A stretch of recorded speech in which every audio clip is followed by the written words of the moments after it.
Yes people, कैसे हैं आप लोग? होप सो गाइस आप लोग सही रहे होंगे। मैं बता दूं, मैं भी बहुत अच्छा हूं फ्रेंड्स।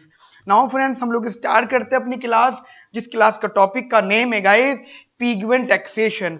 गाइस जैसा कि आप लोग जानते हैं, हमारा टॉपिक चल रहा है एक्सटर्नलिटीज, ठीक है। उसमें एक पार्ट है पिगमेंट टैक्सेशन, ठीक है जी। तो पिगमेंट टैक्सेशन है क्या गाइस? पिगमेंट टैक्सेशन जरा समझना ध्यान से। वैसे तो guys paper point of view से इंपॉर्टेंट है, ठीक है, but paper point of view से क्या इंपॉर्टेंट है वो मैं आपको बता दूंगा, ठीक है जी। पहले तो समझ लो पिग्यून टैक्सेशन बेटा होता क्या है। एक्चुअली पिग्यू और द फर्स्ट इकोनॉमिस्ट, पिग्यून वाज द फर्स्ट इकोनॉमिस्ट जिन्होंने टैक्सेशन को इंट्रोड्यूस किया। मतलब टैक्स फॉर्मूलाज, टैक्स प्लानिंग वगैरह वो तो आगे के इकोनॉमिस्ट ने एक्सप्लेन करी हैं, but Pigou was the first economist जिन्होंने ये बताया था कि अगर कोई दुखी है, कोई इंसान दुखी है किसी की वजह से, मतलब मान लो कोई इकोनॉमी के अंदर प्रोडक्शन हो रही है और उस प्रोडक्शन से मैं दुखी हूं, तो या तो प्रोडक्शन कम हो, या तो वो प्रोडक्शन कम हो, या फिर उस प्रोडक्शन की वजह से जो मुझे डैमेज हो रहा है वो डैमेज के अमाउंट मुझे मिल जाए, ठीक है जी। वो अमाउंट मुझे मिल जाए और वो मुझे अमाउंट गवर्नमेंट ना दे, मुझे वो वही फॉर्म उठा के दे, तो अब उसी चीज को टैक्सेशन बोला गया है। अब हम गाइस देखो, अब अगर सिंपल लॉजिक है, अगर गवर्नमेंट बोले हमसे, मुझसे बोले, आपसे बोले, मुझसे बोले कि भाई तुम टैक्स दो, मैंने कहा ठीक है जी दे लो। एक तो गवर्नमेंट ने मुझसे टैक्स मांगा, मैंने चुपचाप जैसा गवर्नमेंट ने बोला इनकम टैक्स इतना, सेल्स टैक्स इतना इतना, ये टैक्स वो टैक्स, दुनिया भर के टैक्स दे दिया मैंने, खुश। लेकिन अगर गवर्नमेंट मुझे ये बोले कि हमें टैक्स मत दो, तुम्हारी वजह से एक इंसान दुखी हुआ था उसको जाके पैसे दे दो, और गवर्नमेंट अगर ऐसा करती कितना अजीब लगेगा। मतलब तुम उस रोड से आ रहे थे, तो वो रोड की ना जमीन थोड़ी सी खराब हो गई तुम्हारी वजह से, हल्की सी खराब हो गई, तो उस जमीन के लिए बनने के लिए ना एक डब्बे में पैसे डाल दो, चंदा कर दो, ठीक है, मत कंट्रीब्यूशन हो रहा है, डोनेट कर दो कुछ अमाउंट। कितना अजीब लगेगा ना कि हम किसी को पैसे देकर आएंगे। तो गवर्नमेंट ने सोचा कि यार ऐसा थोड़ा इम्पॉसिबल सा है कि हर पर्सन को अलग अलग बंदा पैसे डिस्ट्रीब्यूट करता फिरेगा। तो गवर्नमेंट ने सोचा कि ये थोड़ा इम्पॉसिबल है, तो गवर्नमेंट ने खुद पैसे लेना स्टार्ट कर दिए लोगों से, यानी टैक्सेस की फॉर्म में, और उन लोगों को गवर्नमेंट ट्रांसफर कर देती है जो लोग उस चीज से परेशान हैं, ठीक है। एक बात ध्यान रखना, मैं टैक्स तो बता रहा हूँ, टैक्सेशन जो मैं अभी एक्सप्लेन कर रहा हूँ कि मैं आज के टाइम का टैक्सेशन एक्सप्लेन नहीं कर रहा, ठीक है। मैं आज के टाइम का टैक्सेशन थ्योरी एक्सप्लेन नहीं कर रहा बेटा, मैं एक्सप्लेन कर रहा हूँ स्टार्टिंग पुराने लेवल का, पुराने जमाने का टैक्सेशन थ्योरी, ठीक है बच्चा। चलो थोड़ा ध्यान से समझना।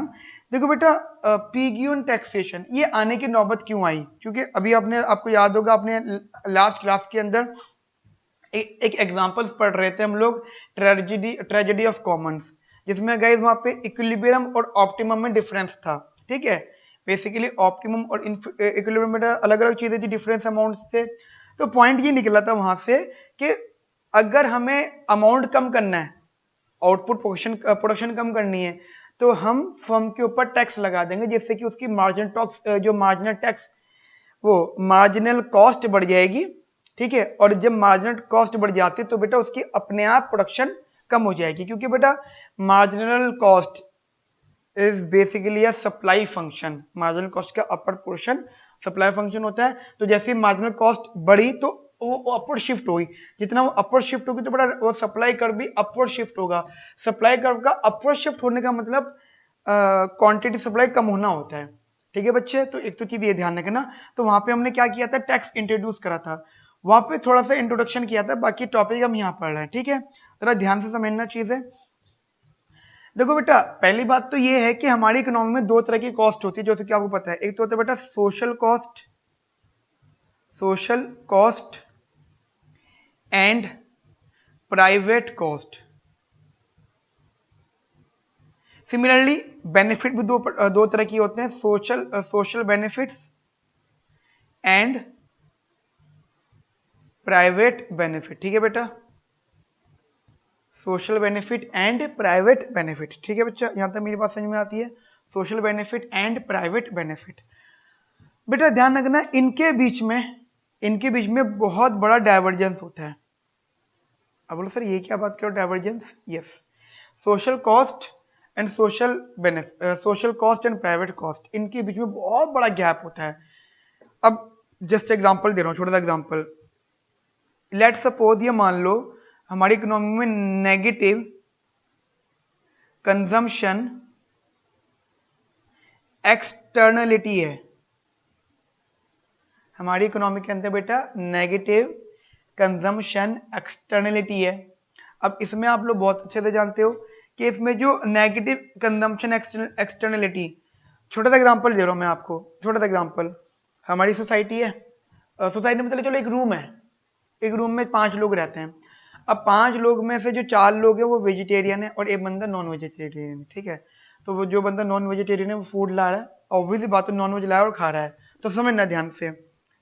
अब यहाँ पे बेनिफिट्स हुए हैं 2 तरह के, एक बेनिफिट है प्राइवेट और एक बेनिफिट है सोशल। जो रूममेट्स हैं उनको पहले बता दिया गया था जी भाई ऐसा ऐसा होता है, और बेटा जब घर से बाहर रहते हो पीजीज वगैरह में तो सब चीजें अपनी अंडरस्टैंडिंग बैठ जाती है कि यार ये सब चीजें तो कॉमन होंगी।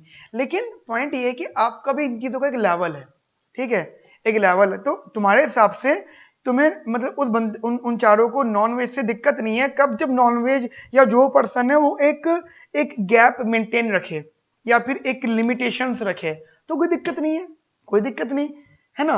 वो हो गया social marginal benefits. Social marginal benefit मतलब सोशल हो गया वो। एक हो गया प्राइवेट, जी जो बंदा का खाता है, जो नॉनवेज खाता है तो उसको मतलब ही नहीं किसी और से, अपना ध्यान कर रहा है, ठीक है। तो इस चीज को ध्यान रखना, एक हो गया प्राइवेट, एक हो गया सोशल। जब नेगेटिव एक्सटर्नलिटी होती है, मैंने जानबूझ के एग्जांपल इसलिए लिया क्योंकि ये कंजम्पशन एक्सटर्नलिटी है वो भी नेगेटिव। तो ऑब्वियसली बात है सबसे बेस्ट एग्जांपल यही है कि सामने एक देखो वो फूड किसी और के लिए, वो बंदा तो बड़े मजे लेके खा रहा है लेकिन जो नहीं खाता है ना उसको वॉमिट होगी या इतना ज्यादा दिक्कत है, तो ठीक है, समझ गए। अब यहाँ पे क्या है बेटा, मार्जिनल प्राइवेट बेनिफिट जो होगा वो ज्यादा होगा सोशल मार्जिनल बेनिफिट से, ठीक है मेरे बच्चा। जो प्राइवेट मार्जिनल बेनिफिट होगा वो ज्यादा होगा सोशल मार्जिनल बेनिफिट से, क्योंकि ये नेगेटिव एक्सटर्नलिटी है, ठीक है। तो नेगेटिव एक्सटर्नलिटी का मतलब होगा कि जितनी ज्यादा आप कंजम्पशन नेगेटिव वाले की करोगे तो उतनी ज्यादा इनएफिशिएंसी क्रिएट होगी मार्केट के अंदर। यानी एक्सटर्नलिटी कोई भी हो, नेगेटिव और पॉजिटिव हो, ध्यान रखना हमेशा मार्केट इनएफिशिएंटी होती है, हमेशा मार्केट इनएफिशिएंट ही होती है। यहां तक मेरी बात समझ में आई बेटा आप लोगों को?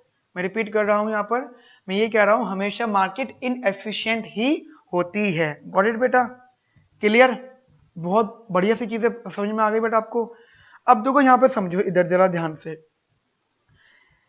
कि लेकिन अगर हम ये कहते हैं जी कि नेगेटिव एक्सटर्नलिटी है, लेकिन अगर हम देखो नेगेटिव एक्सटर्नलिटी है तो हमारे लिए बहुत अच्छी, दूसरे के लिए खराब है।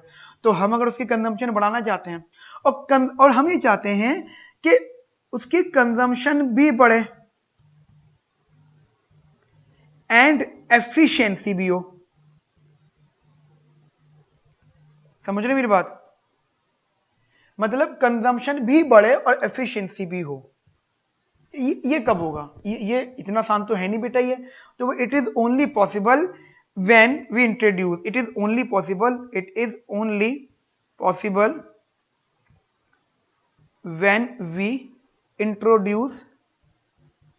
when we introduce a taxation, ठीक है, इट्स इन द इकोनॉमी। बेटा जब इकोनॉमी के अंदर हम लोग टैक्सेशन इंट्रोड्यूस करेंगे ये चीज तभी पॉसिबल होगी। दैट मीन्स हम लोग बात कर रहे हैं पिग्वियन टैक्सेशन, ठीक है मेरे बच्चे, पिग्वियन टैक्सेशन। Got it? कोई दिक्कत बेटा यहां तक आप लोगों को? होप सो गाइस दिक्कत नहीं होनी चाहिए आपको बेटा यहाँ पे, ठीक है। अब एक चीज समझना, जो टैक्स अमाउंट होता है, बेसिकली टैक्स क्यों लिया जा रहा है जान लो। मैंने क्या बोला, ये आज का टैक्स नहीं है, जीएसटी वगैरह की बात नहीं कर रहा मैं, सेल्स टैक्स, सर्विस टैक्स, इनकी बात नहीं कर रहा, इनकम टैक्स की बात नहीं कर रहा मैं, पुराने जमाने की एक सिंपल बात कर रहा हूँ जो इनिशियल लेवल पे स्टार्टिंग हुई थी, ठीक है बेटा, मैं वो बात कर रहा हूँ। मैं ये कह रहा हूँ कि टैक्स किससे लिया जाता है और किसके लिए लिया जाता है। टैक्स बेसिकली अगर आप पॉल्यूटर मान लो, एक है पॉल्यूटर एक है पॉल्यूटी, ठीक है। अब छोटा सा यहाँ पे एक ना राइट्स वाली चीजें भी आएंगी, मतलब यहाँ पे क्या कहते हैं जो विक्टिम है बेचारा, जो बेचारा है उसको मिलेगा, और जो प्रोडक्शन कर रहा है जिसकी वजह से हर कोई इंसान बेचारा बन रहा है, जिसकी वजह से वो बंदा टैक्स देगा। और जो बड़ा जो टैक्स अमाउंट होगा ना वो बेसिकली मार्जिनल बेनिफिट के बराबर होगा, ठीक है मेरे बच्चा। जो टैक्स अमाउंट होगा वो मार्जिनल बेनिफिट के बराबर होगा। सिमिलरली बेटा जो सब्सिडी अमाउंट होगा, जो सब्सिडी अमाउंट होगा बेटा वो मार्जिनल, अच्छा एक मिनट, जो टैक्स अमाउंट होगा मार्जिनल डैमेज के बराबर होगा और ये मार्जिनल बेनिफिट्स के बराबर होगा। ठीक है बेटा, थोड़ा बहुत ये एक्चुअली दोनों स्टेटमेंट आगे पीछे हो गई। टैक्स अमाउंट मार्जिनल डैमेज के बराबर होगा, सब्सिडी अमाउंट मार्जिनल बेनिफिट्स के बराबर होगा। यहां तक मेरी बात समझ में आती है बेटा आप लोगों को? अच्छा एक चीज तो ये, दूसरी चीज समझना बेटा ध्यान से कि जो टैक्स होगा, मान लो दो लोग हैं, let suppose we have two people, मान लो let there are two people या टू एजेंट्स, ठीक है, एजेंट नंबर ए और एजेंट नंबर बी। तो ठीक है, अच्छा both of them consume two goods x1 z1 x2 z2 where x1 and x2 when x1 x2 are the normal goods। Normal good का मतलब क्या होगा? जिससे किसी को प्रॉब्लम नहीं है, मोबाइल फोन मान लो, ठीक है मत, लेकिन जो z1 z2 है are the external goods, externalities for each other. मतलब कॉरस्पॉन्डिंगली z1 जो है एजेंट बी के लिए एक्सटर्नलिटी है, z2 जो है एजेंट 1 के लिए एक्सटर्नलिटी है। ठीक है भाई, अब जरा एक चीज समझना है ऐसा, यहां पर जरा ध्यान से पॉइंट ये है कि पीक्यू क्या चाहता है। पीक्यू टैक्सेशन में ये आता है जी, मान लो टैक्स अमाउंट होगा, तो टैक्स अमाउंट जैसा कि आपको पता है जो टैक्स अमाउंट था वो था मार्जिनल डैमेज। क्या था मेरा बच्चा? वो मार्जिनल डैमेज। अच्छा मार्जिनल का मतलब होता है डेरिवेटिव, ठीक है, और डैमेज का मतलब हो गया नेगेटिव एक्सटर्नलिटी। और डैमेज यहां पे अगर आप इसी एग्जांपल की बात करते हो तो मतलब इसके लिए z2 एक्सटर्नलिटी है, इसके लिए z1 एक्सटर्नलिटी है। ठीक है, मतलब एज नंबर ए के लिए z2 एक्सटर्नलिटी है, एज नंबर बी के लिए z1 एक्सटर्नलिटी है। ठीक है, अब जरा ऐसा समझना जरा ध्यान से, टैक्स 1 मतलब टैक्स बाय एज नंबर ए, ठीक है, तो इसका मीनिंग क्या होगा? इसका मतलब क्या होगा?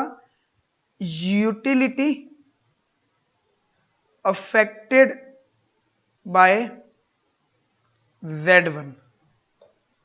ठीक है जी, यूटिलिटी अफेक्टेड बाय z1, दोनों बातें समझ लेना। इसका मतलब क्या हो गया? यूटिलिटी मान लो v है, अच्छा यूटिलिटी अफेक्टेड मतलब चेंज जो भी नेगेटिव होगी, डैश लगाया मैंने यहाँ पे v का, v मतलब यूटिलिटी मान लो एक तरह से, और ये है एज नंबर बी की यूटिलिटी। ठीक है, एज नंबर बी की यूटिलिटी का change with respect to z1। समझे मेरी बात को? नहीं समझे? मैं दोबारा बताता हूँ। यूटिलिटी अफेक्टेड का मतलब होता है चेंज इन यूटिलिटी। ठीक है, यूटिलिटी चेंज हो रही है एज नंबर बी की, किसकी वजह से? एज नंबर ए के कॉमोडिटी की वजह से, दैट इज z1। ये होगा tax by agent number A.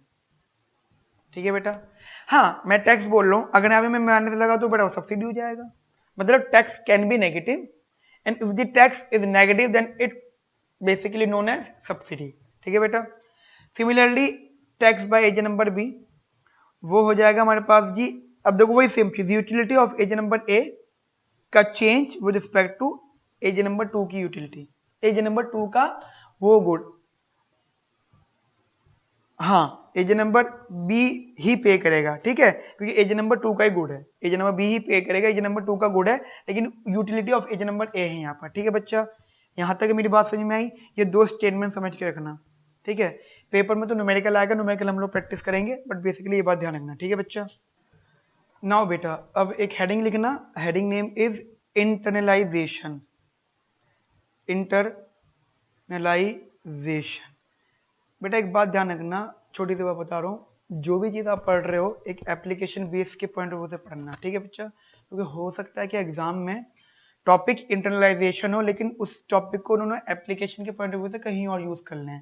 ठीक है बच्चा, तो इसको इसी पॉइंट से प्रैक्टिस करके रखना।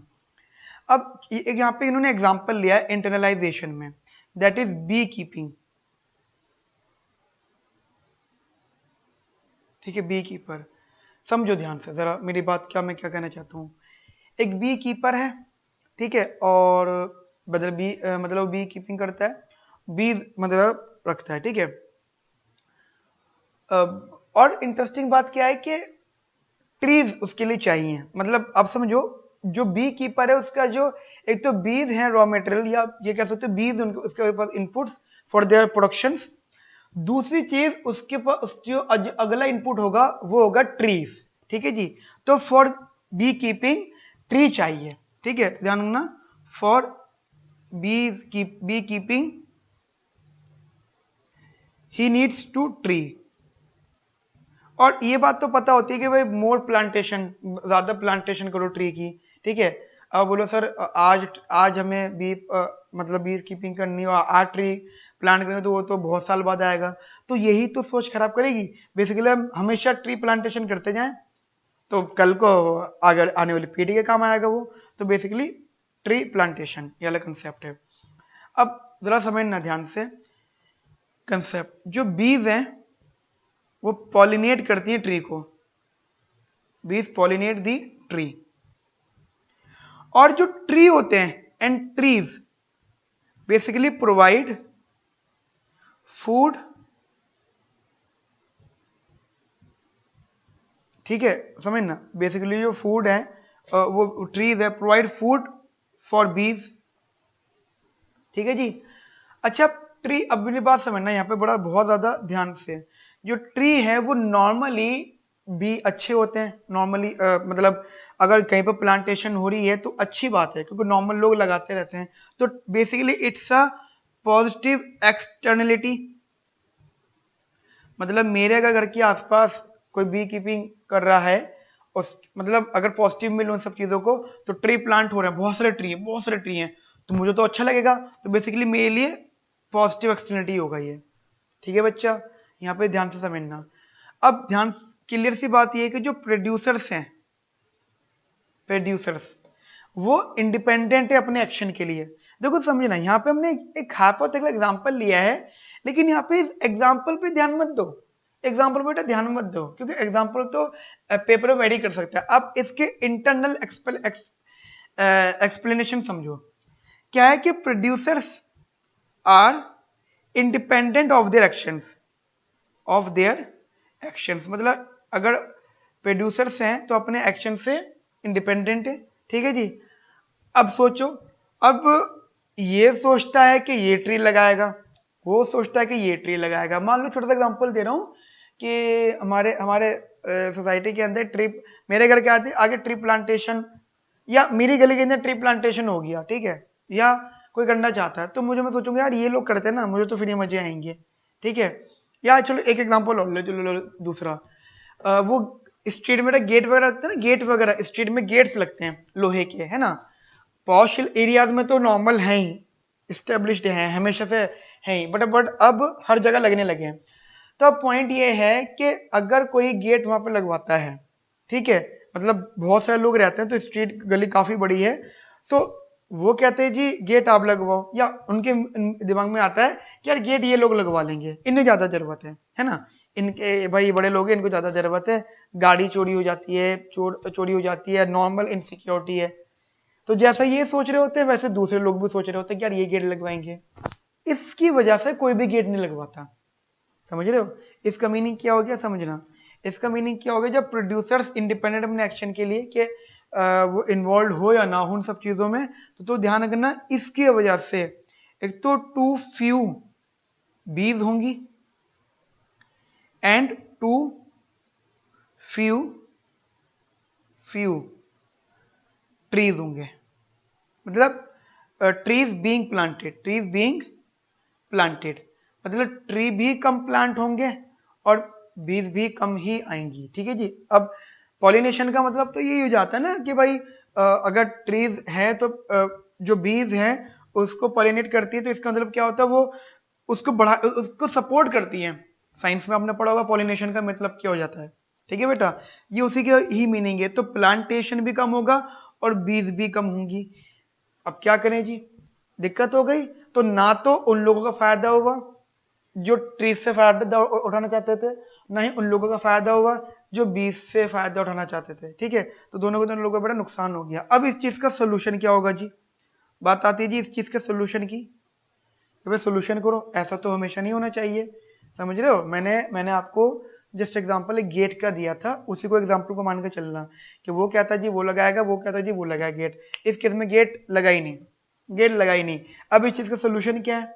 इस चीज का सोल्यूशन ये लगा लेते हैं जी, या तो टैक्सेशन लगा लो जी, यानी टैक्सेशन मतलब या तो टैक्सेशन और insisting to produce more, to produce more और insisting to produce more quantity, to produce more quantity. एक तो ये हो सकता है। दूसरा भाई मर्ज करवा दो उन्हें, मर्जर, यानी टू फर्म्स, यानी दो फर्म जो होंगे बेटा, two firms merge together, two firms merge together and act as a single firm. ठीक है बेटा, दोनों फर्म्स को मर्ज करवा दो। मैंने क्या बोला, कंसेप्ट समझना, ठीक है। इसलिए मैं बहुत आराम आराम से अपने एग्जांपल्स को लिमिटेड लेके चल रहा हूँ, अपने वर्ड्स को भी लिमिटेड लेके चल रहा हूँ, आपको फील भी हो रहा होगा। बहुत आराम आराम से चलने का, क्योंकि इंपॉर्टेंट टॉपिक है, हमें टॉपिक समझना है, हमें एग्जाम्पल नहीं समझना। क्योंकि पता है क्या होता है, अगर मैं यहाँ पे एग्जाम्पल पे फोकस करने लग जाऊंगा तो एग्जाम्पल के फेवर में मैं बातें करूंगा। हो सकता है कि एग्जाम्पल को सही साबित करने के लिए मैं कुछ एक्सप्लेनेशन इधर उधर दे दूं, होता है बेटा, बहुत बारी होता है। लेकिन यहाँ पे टॉपिक एक्सप्लेन करना है। कई जगहों बेटा एग्जाम्पल इंपॉर्टेंट होता है, कई जगह बेटा टॉपिक इंपॉर्टेंट होता है। तो बेटा यहाँ पे टॉपिक इंपॉर्टेंट है, ठीक है। तो मर्जिंग होती है, ठीक है जी। अब अगर वो मर्ज हो जाएंगे तो ध्यान रखना, उनका जो प्रॉफिट होगा, मैक्सिमम प्रॉफिट जो होगा कंबाइंड प्रॉफिट ही होगा। इस केस में बेटा उनका जब मर्ज हो जाएंगे, वो प्राइवेट कॉस्ट जो होगा वो सोशल कॉस्ट के बराबर हो जाएगा। बोलोगे सर ऐसा क्यों होगा?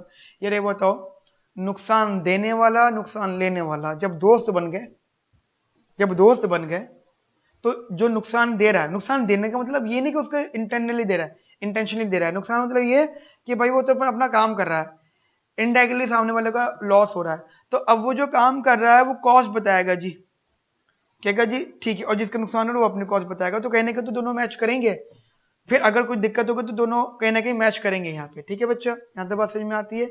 यानी वो जो मैंने आपको रूम वाला एग्जांपल दिया था, चार वेजिटेरियंस का और एक नॉन वेजिटेरियन का, तो वो आपस में यही बोलेंगे कि ठीक है भाई, सोशल कॉस्ट ये कहती है कि भाई मतलब हम भी सेटिस्फाइड रहने चाहिए, प्राइवेट कॉस्ट ये कहते हैं तू अकेला भी सेटिस्फाइड रहना चाहिए। तो सोल्यूशन ये है कि जिस टाइम हम ना हो उस टाइम लाके खा लिया करते हो गया solution. Social cost is equals to private cost हो गई, बैलेंसिंग हो गई यहाँ पर। ठीक है, अब बात यह है कि अगर हम लोग कंट्रोल करते हैं, controlling the externality, controlling the externality by forming single firm, by forming single firm is called internalization, is called internalization। मेरी बात समझ में आई बेटा आप लोगों को? यानी controlling the externality by forming single firm is called, यानी इंटरनलाइजेशन इसे कहते हैं। अगर हम दोनों को मर्ज कर देते, सिंगल फर्म बना देते हैं, उसे कहते हैं बेटा इंटरनलाइजेशन। ठीक है बेटा, लेकिन पॉइंट ये है, देखो समझना बेटा, मैं आपको ना इसमें नोटिंग नहीं लिखवा रहा, ठीक है? क्यों? जो नोटिंग में लिखा हुआ वही मैं एक्सप्लेन कर रहा हूं और टेक्निकल टर्म्स में। ठीक है बच्चा, ऐसे समझो। अब बात आती थी what are the difficulties, what are the difficulties. भाई यहाँ पे क्या क्या डिफिकल्टीज होती होंगी, समझ लो जी। देखो डिफिकल्टी है काफी सारी, ठीक है। जैसे अगर डिफिकल्टी का अगर अब यहाँ पे काउंटिंग लेके चलो तो डिफिकल्टीज को वो कहते हैं कि अगर इफ टू और मोर firms, if two or more firms merge together, अगर दो या दो से ज्यादा बेटा फर्म मर्ज करेंगी, merge together, then they become monopolist. ध्यान रखना, सोचो मार्केट में दो या दो से ज्यादा फर्म मर्ज हो गई तो देन दे बिकम मोनोपोलिस्ट। ठीक है, और आप लोग जानते हो बेटा क्या, पहले तो लिख दूं मैं, देन दे बिकम मोनोपोलिस्ट। ठीक है, देन दे बिकम मोनोपोलिस्ट। अच्छा बेटा आप लोग ये जानते हो अगर मोनोपोलिस्ट आता है तो उससे एक चीज होती है, because as monopolist they exploit the welfare, exploit the welfare, basically they exploit the welfare. ठीक है बच्चा, यहां तक बात समझ में आई। और इसे हम कहते हैं वेलफेयर लॉस। क्या बोलते हैं मेरे बच्चा इसको हम? Welfare loss. क्या बोलते हैं मेरे बच्चों हम लोग इसे? Welfare loss. ठीक है जी। अच्छा, कभी कभी क्या होता है कि ये जो लॉस होता है ना, मतलब ये लॉस कभी कभी ज्यादा हो जाता है जो जो हमारे पास नेगेटिव एक्सटर्नलिटी थी। समटाइम बेसिकली समटाइम्स हमारे पास this basically and sometimes this more than this loss is more than that loss which was due to externality which was faced by us externality। ठीक है, जो हमें एक्सटर्नलिटी के point externality की वजह से जो लॉस हमें फेस हो रहा था वो लॉस तो कम था, ये ज्यादा लॉस हो गया। ठीक है जी, बात समझ में मेरी आप लोगों को बेटा? तो ध्यान रखना, वेलफेयर लॉस होता है अगर मोनोपोलिस्ट बनता है। तो पहले डिफिकल्टी ये है। ठीक है, पेपर में क्वेश्चन आ चुका 2-3 बारी, तो ध्यान रखना। क्या? What is internalisation? वो आपने समझ लीजिए इंटरनलाइजेशन क्या होता है कि मतलब कोई भी एग्जांपल ले लेना, या तो जीवनों का एग्जांपल ले लेना भाई। दो अलग अलग वर्क्स हैं, ठीक है, दोनों ही वर्क्स में एग्जांपल दे रहा हूं मैं आपको, दोनों ही वर्क में एक ऐसा इनपुट है जो दोनों ही फर्म के लिए इंपॉर्टेंट है, दोनों ही फर्म्स के लिए इंपॉर्टेंट है। अब प्रैक्टिकल एग्जांपल, दोनों ही फर्म्स के लिए इंपॉर्टेंट है, लेकिन ये भी हो सकता है कि कोई एक फर्म उसको ले आए, कोई एक फर्म उसको ले आए और दूसरी फर्म उसको फ्री ऑफ कॉस्ट यूज कर ले, दैट इज फ्री राइडिंग। ठीक है, अब जस्ट ये सोचो, जैसे एग्जांपल दो फैक्ट्रीज हैं आमने और सामने या इस सेम रोड पर, रोड खराब है, रोड टूटा हुआ है, गवर्नमेंट कहती है जी हम तो 5 साल बाद बनाएंगे जब उसका टर्न आएगा। अब ट्रक दोनों को ही सामान आता जाता है, अब जिसको ज्यादा परेशानी है वो बनाएगा, है ना, जिसको ज्यादा परेशानी है वो उस रोड को फिर करेगा, क्योंकि अगर वो नहीं बना रहा तो उसका ट्रक कभी कभी पलट जाता है, इतना ज्यादा टूटा हुआ रोड है। तो दोनों को पता है कि अगर सामने वाले ने बना दिया क्योंकि उसको भी जरूरत है वो बनाएगा, तो मैं भी इसको तो इस्तेमाल कर लूंगा, मुझे क्या मना करेगा ये। ठीक है जी, मैंने मुझे मना करेगा तो मैं कहूँगा हटा दे अपना रोड, क्योंकि बेसिकली वो जगह तो गवर्नमेंट की है ना, उसके ऊपर पट्टी तो या वही तो चीज उसने बनाई है। समझ रहे मेरी बात? तो ये सोचे कि वो ये रोड बनवाएगा, वो सोचे ये रोड बनवाएगा। ठीक है, एक एग्जांपल और ले लो बेटा, फैक्ट्रीज होती हैं, ठीक है, या फिर फ्लैट्स होते हैं, फ्लैट सिस्टम होता है। फ्लैट सिस्टम में मान लो 4 फ्लैट्स हैं, तो नीचे का गेट खराब हो गया, नीचे वाला गेट। अब जो फ्लैट्स वाले हैं, 2 फ्लैट है, 3 फ्लैट जो भी है आपस में, मान के चलो नीचे का गेट अगर खराब हो गया, तो हर कोई सोच रहा है कि यार ये लगवा लेंगे गेट। कॉन्ट्री नहीं कर रहा है, मैं कह रहा हूँ कॉन्ट्री नहीं कर रहा है, कह रहा है कि हमको लगवाए, हमें जरूरत नहीं है, कहता है हमें जरूरत नहीं है, हाँ अपना ही गेट अच्छे से लॉक कर लेते हैं। या एक बंदा कहता है मैं तो यहाँ पे रहता ही नहीं, मैं तो बंद रहता है, मैं क्यों लगवाऊं गेट। ऐसा होता है बेटा बहुत बार, ठीक है, बहुत बार होता है।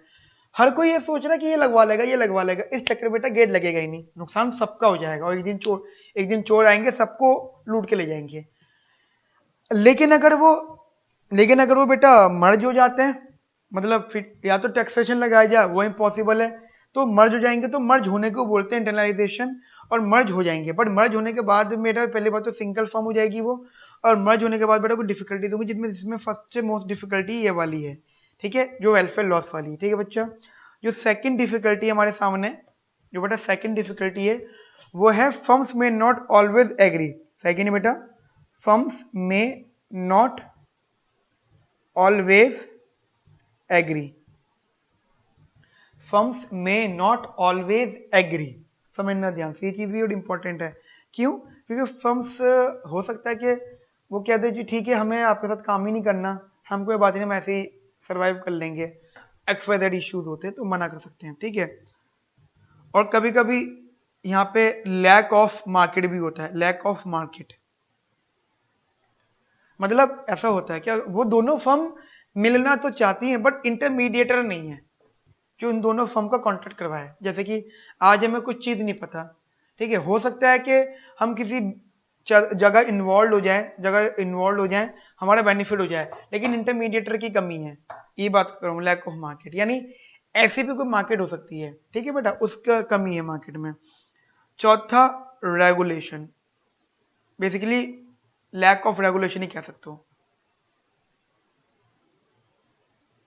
ठीक है बेटा, रेगुलेशंस की भी डिफिकल्टी होती है कि डिफिकल्ट रेगुलेट नहीं कर सकते एक दूसरे को। मान लो अब रोड बन गया या गेट लग गया, अब ये थोड़ी है कि जी गेट जोर से बंद नहीं करना, हल्के बंद करना है, ठीक है, गेट लेट तक नहीं खुलेगा, 10 चीजें, 10 इश्यूज, गेट पे आला पेंट नहीं होना, आला पेंट होना है, और बहुत बेटा बहुत इश्यूज होते हैं, तो रेगुलेशंस नहीं हो सकते वहां पर, ठीक है, ये भी एक तरह की डिफिकल्टी होती है।